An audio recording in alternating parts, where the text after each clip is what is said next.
Rasa seperti itu tidak bisa lagi digambarkan dengan rasa. Leluhur bayi darah itu yakin bahwa jika dia meminum darah naga hitam ini, apalagi manfaat sekecil apapun, saya khawatir dia akan menderita kerusakan di seluruh tubuh dan perbuatannya. Tetapi leluhur bayi berdarah itu muntah. Tetapi dia juga menyadari bahwa itu salah. Dia adalah pria kuat yang sudah terkenal sejak lama. Dan dia secara alami memahami bahaya di balik darah jelek naga hitam. Hati-hati, darah naga ini sangat beracun. Leluhur bayi darah dengan keras mengingatkan. Tetapi belum terlambat untuk mengingatkan. Tetapi jelas tidak terlalu dini. Saya melihat bahwa darah naga berubah menjadi kutukan hitam di dunia. Segel. Wajah Heilong dingin dan sombong. Dan dia berkorban dengan darah begitu suara Tao keluar.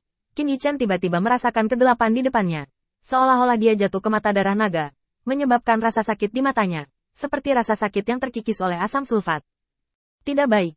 Qin Yichen menggertakkan giginya. Dia telah melihat trik serupa.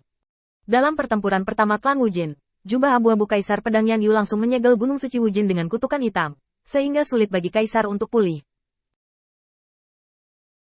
Meskipun kutukan darah naga tidak begitu tirani, itu sangat menakutkan. Dengan cahaya hitam muncul, Qin Yichen merasa bahwa darah telah berhenti dan langit menjadi gelap, kelelahan yang sepertinya menghilang.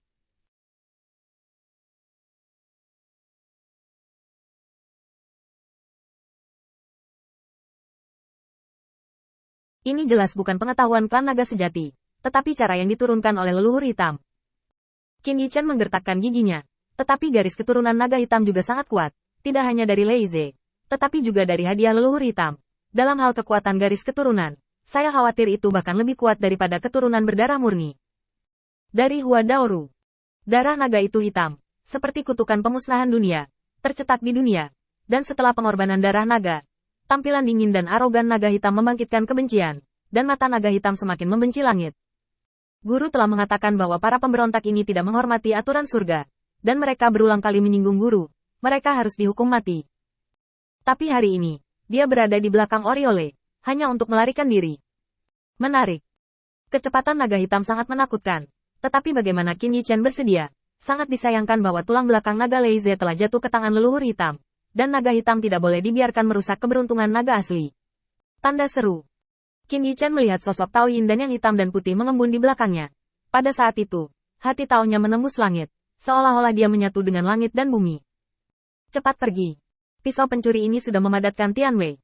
Lord of Hell tidak bisa menahan kepanikan di matanya. Sejujurnya, bukan hanya Raja Surgawi di bawah Junior Brother Yuan Tian yang takut dengan pisau pencuri ini. Dia juga sedikit takut. Kesan Lord of Hell tentang Qin Yichen awalnya masih dalam tahap semut. Tetapi untuk beberapa alasan, semut tidak lagi. Dan pisau dari pisau pencuri ini sudah dapat mengancamnya. Ingin pergi. Tanda seru. Di Jiang sangat marah, dengan niat membunuh. Dia dibayangi oleh 3 gangster kecil, dan keagungannya hilang. Bagaimana bisa begitu mudah untuk pergi? Di Jiang mengangkat telapak tangannya dan memegang cengkeramannya yang kosong. Dan dia melihat kekosongan meledak.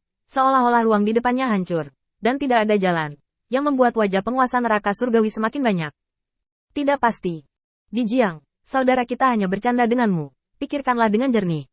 Juga, Putra Baize, kita tidak memiliki banyak permusuhan, kan? Mengapa kita tidak bergabung untuk membunuh Di Jiang? Ini sepertinya diucapkan kepada Bai Guanxing, tetapi sebenarnya diucapkan kepada Di Jiang. Benar saja, ketika Di Jiang mendengar kata-kata itu, dia tiba-tiba menjadi waspada terhadap Qin Yichen. Ketiga gangster kecil itu ingin bunuh diri, dan dia dan Putra Baize bukanlah teman. Tentu saja, Di Jiang tidak picik, kuncinya adalah bahwa ketiga tugas kecil ini, bagaimanapun, adalah murid Heiju. Lupakan jubah abu-abu Kaisar Pedang Yan Yu dan penguasa neraka surgawi, tetapi naga hitam itu tidak biasa bagi leluhur hitam. Di Jiang bukanlah tipe orang yang akan dibunuh dan tidak berani membunuhnya. Tetapi seperti yang dia katakan, ketiga orang ini membunuhnya dari nenek moyang penyihir, dan nenek moyang kulit hitam yang akan berperang melawan pengadilan iblis kuno.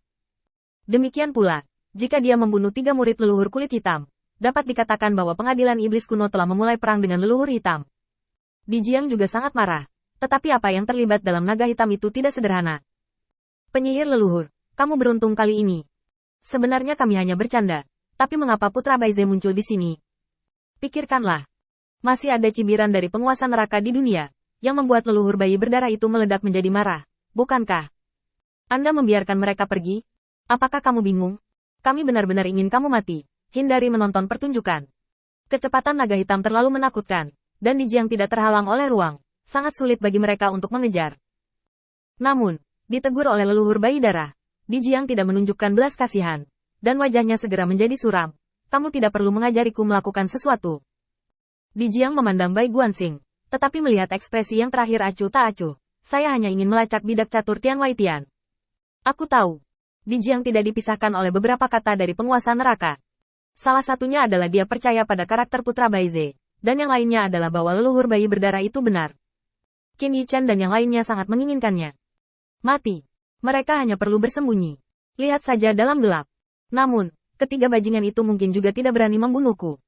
Begitu kata-kata ini keluar, Putri Wenxing berhenti melakukannya. Hei, kami menyelamatkanmu. Bisakah nenek moyang penyihir berbicara seperti itu?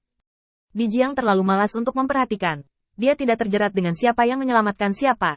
Tetapi memandang Bai Guanxing, seolah-olah ketiga murid Heiju mungkin tidak dapat membunuhnya.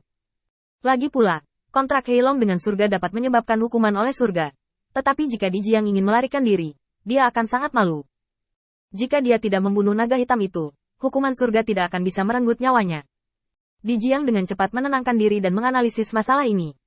Bukan untuk menyergap penyihir leluhurnya, melainkan, murid naga hitam yang baru saja dikultivasikan oleh leluhur Hei ingin memberi mereka peringatan dan pencegah. Beritahu mereka bahwa bukan hanya keturunan naga sejati yang dapat menahan mereka dengan perbuatan surga. Sepertinya kamu sudah mendiskusikan ini dengan Zhu Jiuyin tempo hari. Zhu Jiuyin memandang Bai Guanxing, melihat Bai Guanxing mengangguk, yang membuat pikirannya semakin berkecamuk.